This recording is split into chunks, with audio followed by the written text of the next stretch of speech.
Doug, this week, the White House floated the idea of a tax hike plan that would hit businesses and the so-called wealthy. Democrats are going to try and say that this won't hit the average American, but it will. Some of the things that we are hearing, especially since more than half of the country has a 401k or an IRA, many economists believe that the economy is on track and it has the potential to come back strong.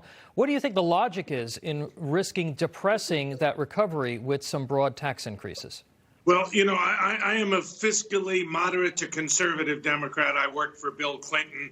As I've said before on this program, we balanced the budget, we reduced the debt and the deficit. So I am really, really reluctant to see Biden go down the path he's going.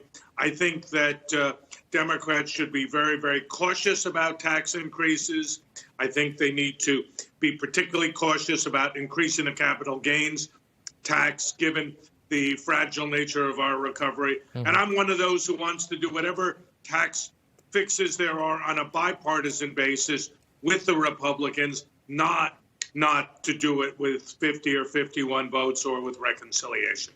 Genevieve, have you noticed how the definition of wealthy has sort of gone from millionaires, and now it's households who actually, if you look at this plan, that make half of that. This would increase the death taxes. It would hit retirement account transactions. Yeah. It would hike the corporate tax rate. It would be awful for small businesses and family farms. Your thoughts on what you've heard so far?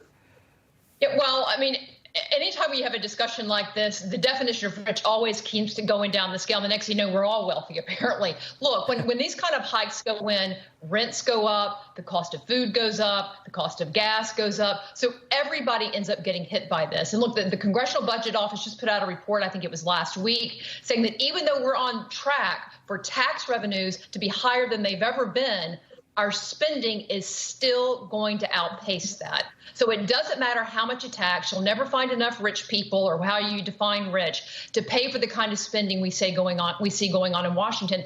It just eventually doesn't add up. And I like what Doug said. We got to get back to this idea of a balanced budget and stop this shell game that both parties have been guilty of. But the Democrats always put it on steroids.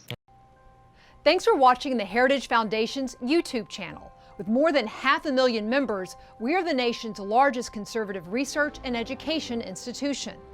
We believe the principles and ideas of the American founding are worth conserving and renewing. Please help us further our mission by subscribing to this channel and sharing our videos with your family and friends.